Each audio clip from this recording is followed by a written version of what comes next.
Vendredi 15 février 2019, bienvenue à cette édition. En Haïti, le président Jovenel Moïse sort de son silence. Il refuse toute forme de démission possible.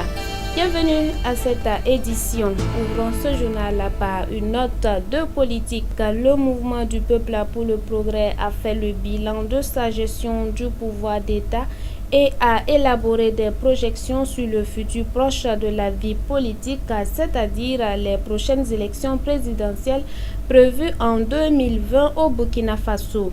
L'information a été donnée ce matin au siège du parti à l'occasion du 5e anniversaire de la création du MPP. Le reportage est signé Moïse Kida.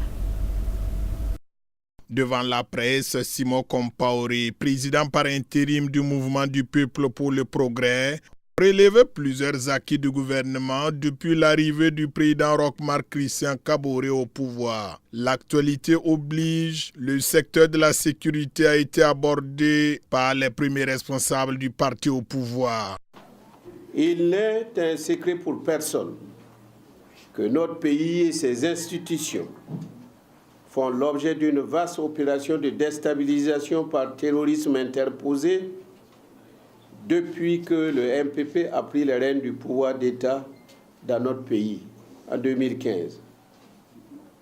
Ces dernières semaines, le Burkina Faso a été pris dans un tourbillon d'actions terroristes au point de donner le tournis aux populations et à leurs dirigeants.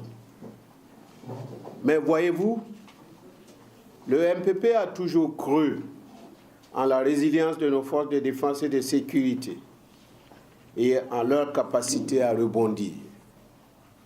À preuve, elles sont en train de prendre le dessus en ce moment dans la traque de leaders terroristes. La partie n'est pas encore gagnée, mais nous pouvons nous réjouir de la montée en puissance de nos forces de défense et de sécurité et les exhorter à être constamment prêtes pour la défense du drapeau national. Plusieurs autres secteurs tels que la santé, l'eau et l'assainissement, le département de l'enseignement supérieur, de la recherche scientifique et de l'innovation, de l'éducation nationale et de l'alphabétisation, de l'énergie et bien d'autres secteurs ministériels ont été évoqués par les conférenciers du jour. Nous avons des objectifs à atteindre et ce sont ces objectifs qui nous permettent, qui nous amènent à replacer, à bouger les pions et à les positionner à des niveaux donnés parce que nous avons des objectifs à atteindre. Voyez, si c'était ce que vous pensiez, et je n'allais pas être là ce matin. Voilà, donc le reste là, je n'ai pas de précision à vous donner. Ça relève de notre stratégie et de nos tactiques de lutte.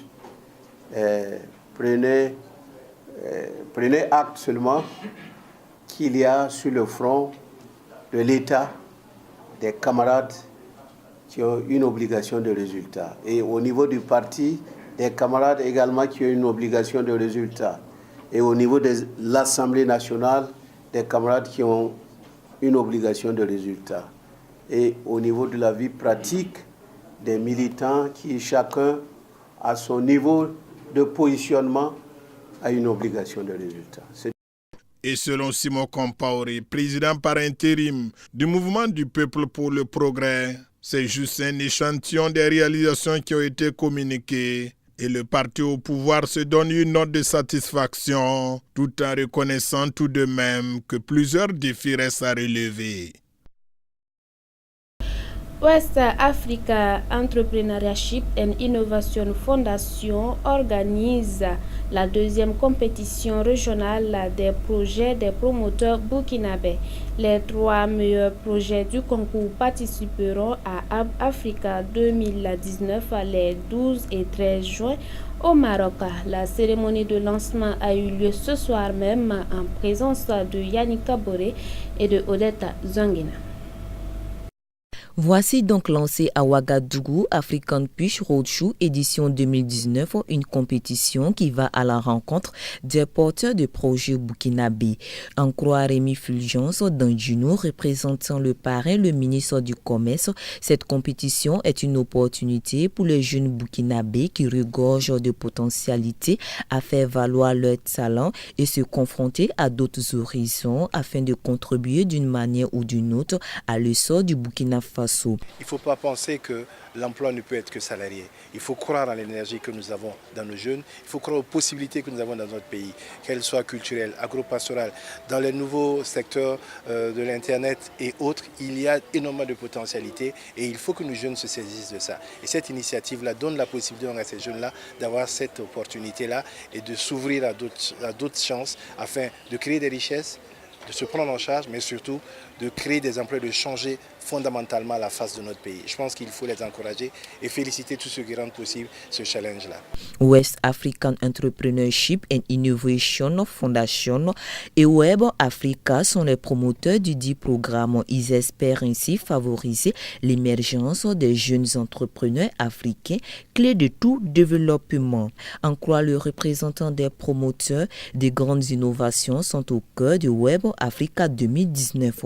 En allant à la conquête des nouveaux des nouvelles disciplines, des nouveaux secteurs économiques qui se conjuguent en termes de digital, qui se conjuguent en termes de nanotechnologie, qui se conjuguent en termes de biotechnologie, qui se conjuguent en termes d'agritech, d'éducation, etc. Tous les secteurs, aucun secteur aujourd'hui n'échappe à la disruption, je dirais, qu'offrent les possibilités des technologies de l'information. Que ce soit dans l'éducation, dans la santé, etc. Eh bien, on voit à quel point les technologies de l'information peuvent changer la donne et nous permettre de prendre des raccourcis. Donc aujourd'hui, nous venons à la rencontre de la vitalité créatrice des jeunes entrepreneurs du Burkina Faso et je pense qu'on va passer une très très belle après-midi. Ainsi, chaque candidat devra démontrer en quelques minutes la pertinence de son projet. Les 3 meilleurs sélectionnés de ce concours devront participer à Web Africa 2019 les 12 et 13 juin 2019 à Casablanca au Maroc où ils se confronteront à d'autres candidats d'une dizaine de pays africains et de la diaspora. Le thème retenu cette année est Open Innovation au service de la PME africaine. Retour dans cette édition sur la tournée entamée par le président de l'Assemblée nationale dans les sièges des partis politiques du Burkina Faso. Hier matin, Alassane Bala Sakandé a été reçu par les présidents de l'Union pour le progrès et le changement UPC ainsi que celui du Congrès pour la démocratie et le progrès CDP. Voyons cela avec Yannick Boré et Odette Zangina. À l'orée de cette année, le président de l'Assemblée nationale a initié une série de visites de courtoisie et de présentation de vœux aux différents partis politiques du pays. Dès lors, il entame sa tournée à l'Union pour le progrès et le changement, où la contribution de ses élus a été fort salmodiée à la grande joie du président du dit parti. Outre les vœux, Bala Sakandé est porteur de nouvelles au chef de file de l'opposition politique. Nous avons pris l'engagement au niveau de l'Assemblée nationale diriger un siège pour le CEFOP parce que nous sommes partis, on a vu les conditions dans lesquelles le CEFOP travaille. Vous savez très bien que le CEFOP est une émanation de l'Assemblée nationale et le budget du CEFOP, c'est l'Assemblée nationale qui donne. Donc à quelque part, nous avons jugé utile et nécessaire de permettre en tout cas à cette institution de la République de travailler dans de bonnes conditions. Mais je voulais tout de suite dire que le CEFOP n'a pas été demandeur. C'est clair, c'est net, c'est une initiative de l'Assemblée nationale. Pour Zéphirin Diablé, cette initiative est à saluer et à encourager. Le président de l'Assemblée nationale qui s'est déplacé dans le cadre d'une visite de courtoisie pour non seulement présenter ses vœux de bonnes et heureuses années, mais aussi s'entretenir avec l'UPC en tant que parti républicain, qui est donc a des députés donc au sein de l'hémicycle qu'il a l'honneur donc de présider. C'est une marque de considération immense que je tiens d'abord à souligner et à saluer dans cette démarche tout à fait et profondément républicaine, empreinte donc de respect vis-à-vis donc de l'UPC. Même son de cloche au siège du Congrès pour la démocratie et le progrès. Ce sont des députés qui représentent leur parti Et nous avons estimé qu'il était intéressant de passer voir les responsables de ce parti pour leur dire quelle est en tout cas la participation de ces députés à l'Assemblée nationale et leur dire merci également de leur contribution à l'édification de la démocratie. Nous avons apprécié à sa juste valeur cette visite de courtoisie, d'autant plus que nous avons un jeune président de l'Assemblée qui connaît son parti d'origine, c'est le CDP. Il a tout appris au niveau du CDP. Il est aujourd'hui dans une autre formation politique. Je crois qu'il y a un transfert de technologie. Le président de l'Assemblée nationale espère sur le soutien de ses partis politiques de façon générale, mais particulièrement de leurs élus à contribuer significativement à l'édification de la démocratie au Faso. Il attend de se faire poursuivre sa tournée chez l'ensemble des partis politiques ayant des représentants à l'hémicycle. À l'étranger, lundi, des islamistes ont pris le contrôle de la ville frontalière entre le Cameroun et le Nigeria, obligeant ainsi plus de 3000 personnes à quitter leur foyer en direction du nord du Cameroun.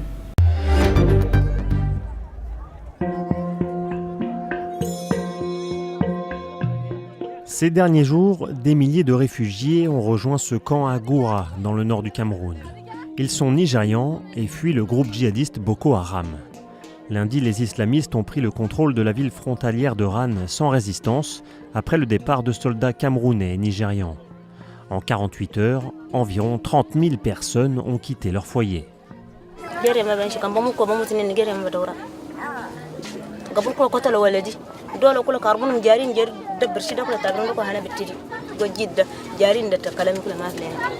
Il y a moins d'une semaine, 9000 personnes avaient déjà fui Rann après une première attaque de Boko Haram. Les autorités camerounaises ont été critiquées pour avoir refoulé de force plusieurs fois les civils nigérians fuyant les violences. Face à cette situation, le Conseil norvégien pour les réfugiés appelle le Cameroun à garder ses frontières ouvertes. Les attaques se multiplient ces derniers mois au Nigeria, malgré le discours des autorités selon lequel Boko Haram serait presque vaincu. Et puis le Parlement égyptien a approuvé à une écrasante majorité une série d'amendements qui permettront au président Al-Sisi, au pouvoir depuis 2014, de rester en fonction jusqu'en 2034. C'est un pas de plus vers un régime autoritaire que vient de faire l'Égypte. Son Parlement a approuvé à une écrasante majorité une série d'amendements à la constitution du pays. Il permettrait au président Abdel Fattah al-Sisi de rester en fonction jusqu'en 2034. L'ancien maréchal a été élu en 2014 pour un mandat de 4 ans avant d'être réélu l'an dernier. Selon la constitution actuelle, il devrait donc céder le pouvoir en 2022. Mais les modifications de la loi organique qui doit encore être votée en séance plénière porteraient à 6 ans le mandat présidentiel, renouvelable une fois. Pour les ONG de défense des droits de l'homme, Sisi s'ouvre ainsi la voie à une présidence à vie. En 2034, celui qui a repris en main le pays suite à la parenthèse des frères musulmans aurait alors 80 ans. Je vous l'annonçais en titre, sous le coup des critiques, le président haïtien Jovenel Moïse sort de son silence. Il refuse toute idée de démission et reste ferme sur ses décisions. Sous le feu des critiques, Jovenel Moïse sort enfin du silence. Dans une allocution diffusée jeudi soir sur la télévision d'État, il refuse à ce stade toute idée de démission et affiche sa fermeté. Moi, Jovenel Moïse, chef de l'État, je ne laisserai pas le pays entre les mains des gangs armés et des trafiquants de drogue. Une allocution prononcée une semaine après le début des manifestations dans le pays. Sur fond de graves crises économiques, la colère populaire se cristallise autour de la personne du président, au pouvoir depuis 2 ans et accusé de corruption. En une semaine, les affrontements entre la population et la police ont fait plusieurs morts. Jovenel Moïse appelle au calme et demande à ses opposants de revenir au dialogue. J'ai entendu la voix du peuple. Je sais à quoi vous êtes confrontés. C'est pour cela que j'ai adopté une série de mesures. J'ai demandé au Premier ministre de venir les expliquer et de les adopter rapidement pour soulager la misère du peuple immédiatement. La situation inquiète la communauté internationale. Washington a annoncé le rappel de certains de ses diplomates et exhorte les citoyens américains à ne pas se rendre dans le pays.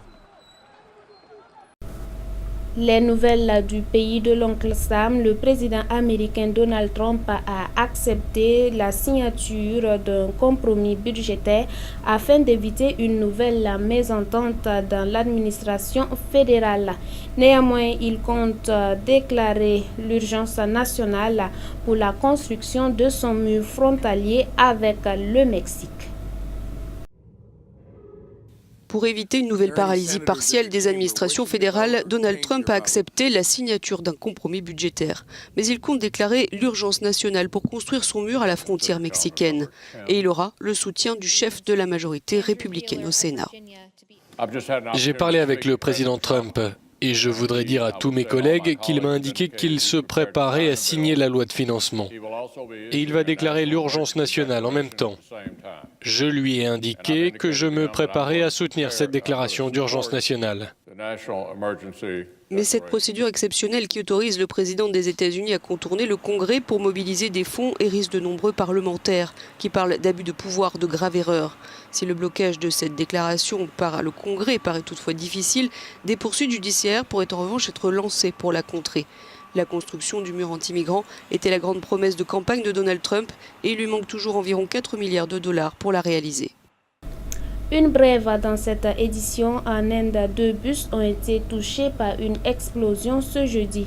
Une camionnette bourrée d'explosifs dépasse un convoi de 78 bus avec plus de 2500 soldats en route pour le Cachemire indien. Une attaque qui a fait plusieurs dizaines de victimes.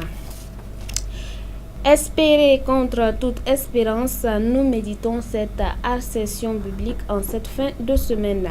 Abraham, ne considérant pas son âge avancé et le corps usé de sa femme, crut en la promesse de Dieu et a espéré contre toute espérance jusqu'à l'accomplissement de la promesse. Vous attendez quelque chose que Dieu vous a promis depuis plusieurs jours, plusieurs semaines, plusieurs mois ou même plusieurs années. Espérez comme Abraham l'a fait, car la parole de Dieu ne revient pas à lui sans avoir accompli ce pourquoi elle est sortie. Espérons donc, peu importe ce que la vie nous présente et quel qu'en soit l'état de notre situation. Espérons donc contre toute espérance en notre Dieu.